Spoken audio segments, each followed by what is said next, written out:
Bonjour à toutes et bienvenue dans le Holistic Podcast, un podcast pour t'aider à guérir, t'aligner et rayonner. Et aujourd'hui, on va parler du lâcher-prise et de l'alimentation.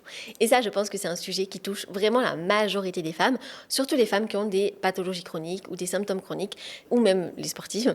C'est l'hyper-contrôle en fait autour de l'alimentation et le stress quand on va sortir en fait de cette routine. Déjà, l'idée de cet épisode, parce que je vois beaucoup de femmes qui pèsent leurs aliments, qui checkent leurs macros, qui comptent leurs calories ou qui sont stressées en fait à l'idée de manger dehors, de sortir parce qu'elles ont peur de foutre tous les résultats de leurs efforts à la poubelle ou d'être ballonnées, etc. Donc là, dans cet épisode, on va parler du lâcher-prise autour de l'alimentation et surtout, je vais vous donner des conseils concrets à mettre en place pour lâcher prise sur l'alimentation. Déjà, comprendre l'effet du contrôle sur l'alimentation, qu'est-ce que ça fait sur votre corps? En fait, tout simplement, quand vous contrôlez votre alimentation, que vous avez du stress autour de ça, le corps il va le sentir comme une menace. Donc l'amygdale va être sollicitée, elle va activer son mode danger. Les surrénales également, donc production d'adrénaline et de cortisol. Et cette production de cortisol va déjà dérégler les hormones par effet domino, notamment l'insuline. Donc là, vous allez commencer à prendre notamment du gras, surtout chez la femme, autour du ventre. Il va perturber la leptine et la ghreline, c'est-à-dire l'hormone de la faim et l'hormone de la satiété.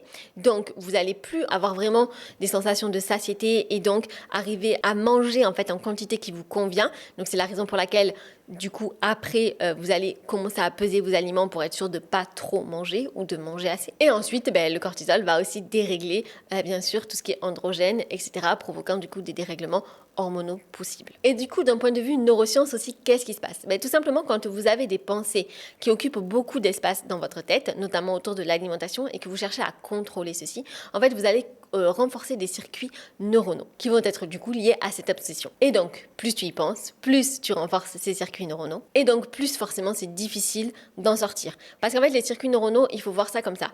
C'est une autoroute. Dans votre tête, vous avez une autoroute. Donc, en fait, à partir du moment où il va se passer quelque chose dans votre journée, notamment là, tout ce qui va être alimentation, donc à partir du moment où on va vous proposer un chocolat ou ça va être l'heure du repas, votre cerveau, en fait, il va être trigger et directement, il va enclencher, il va partir sur cette autoroute dans votre cerveau. Et cette autoroute de l'hypercontrôle, de vous poser plein de questions, les calories, les macros, les machins, la peur de grossir, la peur de dérégler les hormones, etc. Et donc, pour sortir, en fait, de ces schémas-là, ce qu'il va falloir faire, c'est reprogrammer le cerveau. Donc là, il y a plein d'exercices que je fais, du coup, avec mes accompagnements sur la reprogrammation neuronale. C'est hyper important. D'ailleurs, j'avais fait un épisode sur l'effet nocebo où j'en parle aussi de l'importance en fait des circuits neuronaux dans votre guérison. Quand vous êtes branché sur la maladie au lieu d'être branché sur la santé, mais mine de rien, vous renforcez ces circuits neuronaux et donc malgré les efforts que vous allez faire, vous allez renforcer la maladie et les symptômes. Donc il faut reprogrammer le cerveau aussi pour sortir de la maladie. Là, c'est pareil pour les pensées qui vont être négatives, notamment l'anxiété,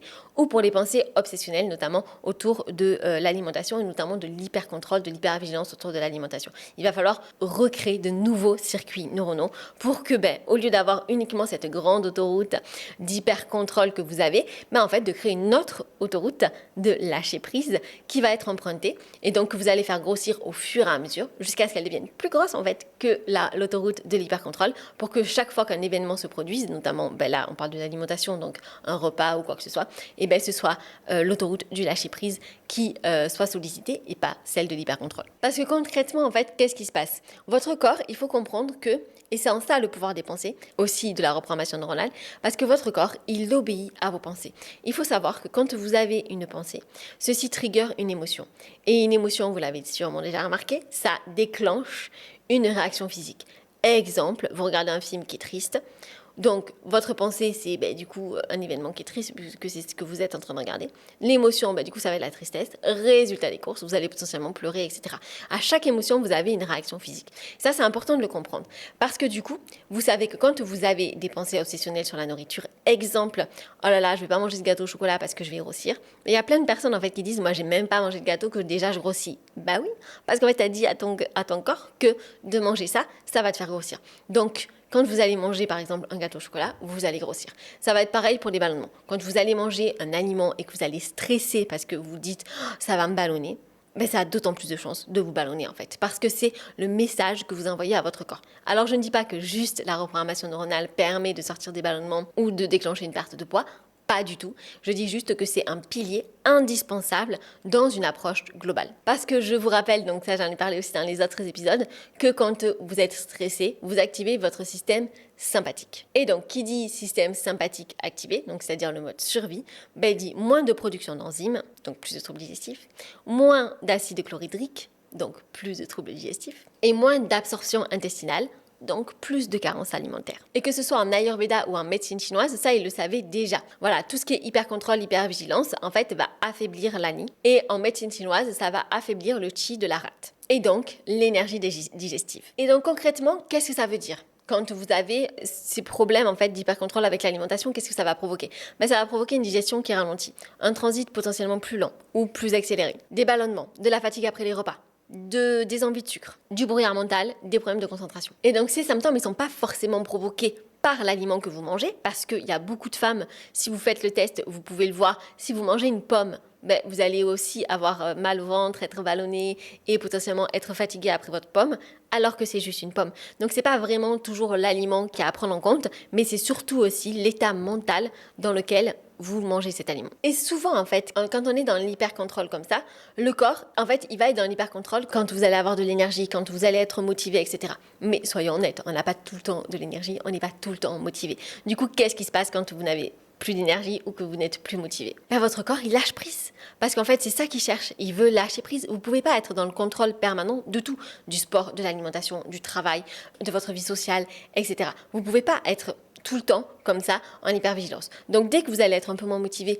ou un peu plus fatigué, votre corps va vous pousser au lâcher prise. Et du coup, là, qu'est-ce qui va se passer ? Vous allez manger des aliments que vous classez en fait un petit peu plus interdits. Et donc, de consommer ces aliments, ça va souvent s'accompagner en fait de la culpabilité. Et qui dit culpabilité dit encore plus de stress, et donc plus de cortisol, et donc plus d'inflammation, et donc plus de troubles digestifs et de prise de poids. C'est vraiment un cercle vicieux. Dites-vous qu'il n'y a pas de possibilité de guérison, peu importe la maladie chronique que vous avez, ou juste un déséquilibre sans maladie chronique, vous pouvez juste avoir un syndrome prémenstruel aussi. Mais il ne va pas y avoir de guérison tant que vous êtes dans l'hypercontrôle. La guérison, elle est dans le lâcher-prise, pas dans le contrôle. D'autant plus pour une femme. L'énergie féminine, c'est pas la performance, c'est pas le contrôle. Ça, c'est vraiment une énergie masculine. Donc, d'autant plus quand on a des déséquilibres hormonaux, en fait, d'être dans cette énergie masculine. Ça, il faut comprendre quelque chose, en fait. C'est que quand on est dans une énergie masculine tous les jours, tout le temps, en fait, on ne peut pas s'attendre ensuite à ce que le corps il fonctionne comme il devrait fonctionner pour une femme. Parce que tout simplement, en fait, toute la journée, vous lui envoyez des signaux en fait, d'énergie masculine. Donc le corps, en fait, qu'est-ce qu'il va faire ? Cycle irrégulier ou absence de règles potentiellement. Mais voilà, mais en fait, ou infertilité. Mais il ne peut pas être dans une énergie féminine alors que toute la journée, tous les jours, tout le temps, vous êtes dans une énergie masculine. Ça, c'est hyper important à comprendre pour les déséquilibres hormonaux, notamment le SOPK. Donc, quels sont les outils pour sortir petit à petit de cet hypercontrôle ? Le premier outil, ça va être le compte à rebours. C'est-à-dire, quand vous commencez à avoir des pensées qui sont un petit peu obsessionnelles par rapport à quelque chose. Donc c'est valable pour tout, mais là pour l'alimentation, par exemple, avant un repas ou quoi que ce soit. Quand vous commencez à partir en cacahuète dans votre tête, vous comptez 5, 4, 3, 2, 1. Et en fait, de compter à l'envers va permettre de casser le circuit neuronal dans lequel vous commencez à vous engouffrer. Donc ça, par exemple, ça va le faire quand vous commencez à avoir des pensées stressantes à la vue d'un chocolat, ou quand vous commencez à ouvrir une application de comptage de calories, ou quand sur un menu vous commencez à regarder les macros. Et voilà, vous commencez à compter à l'envers pour stopper votre cerveau et d'arrêter de partir en cacahuète dans cette direction. Ensuite, la stimulation du nerf vague, notamment avant le repas, la respiration ventrale pour tout simplement activer le nerf vague et sortir du mode survie pour activer le système parasympathique qui est le système de la digestion. Ensuite, de revenir aux signaux du corps. Donc là, vous posez plusieurs questions qui sont essentielles avant de consommer un aliment. Déjà, à partir du moment où vous consommez un aliment, peu importe l'aliment que vous consommez, dites-vous pourquoi vous le consommez. Première question. Pourquoi vous êtes en train de manger ce que vous mangez ?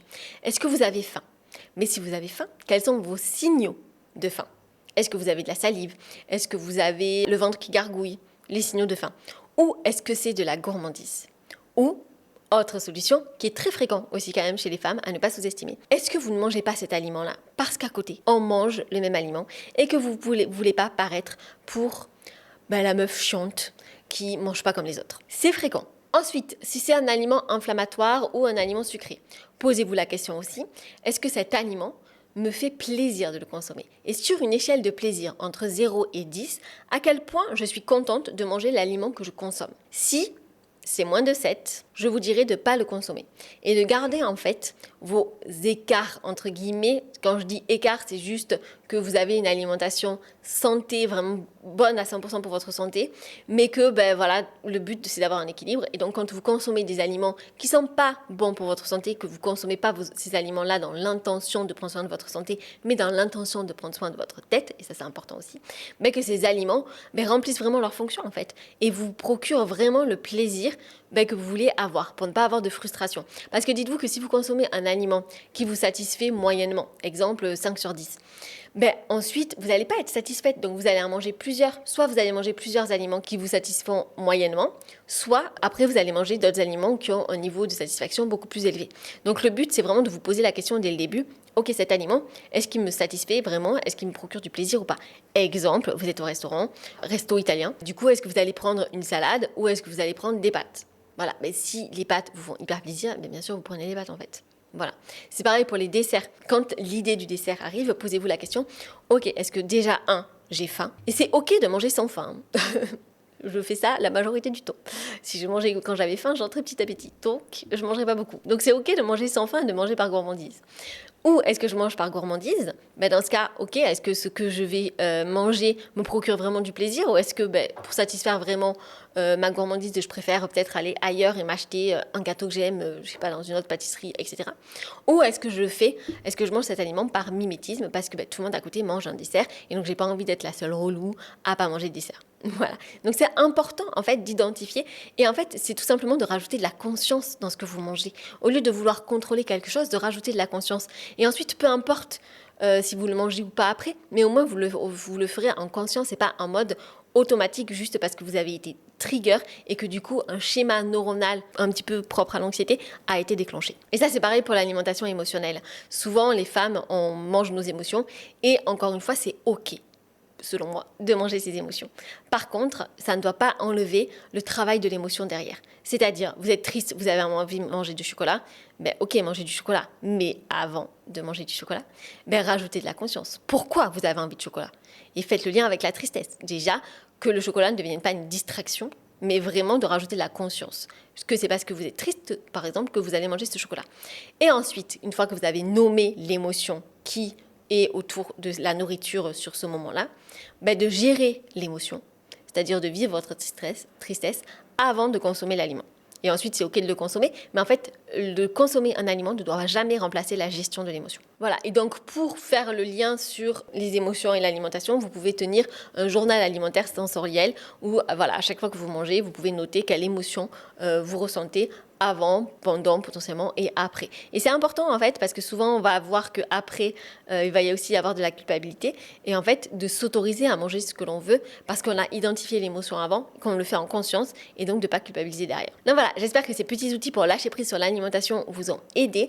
N'hésitez pas à réserver votre bilan offert si vous voulez sortir de l'hyper-contrôle et surtout si vous avez des déséquilibres hormonaux puisque c'est une des causes qui est quand même très importante, qui a un rôle important dans les déséquilibres hormonaux. Alors déséquilibres hormonaux, j'entends plutôt maladie chronique, SOPK, endométriose ou autre pathologie chronique. Voilà, et si l'épisode vous a plu, je vous invite à le liker, le partager et mettre les petites étoiles et on se retrouve mardi prochain.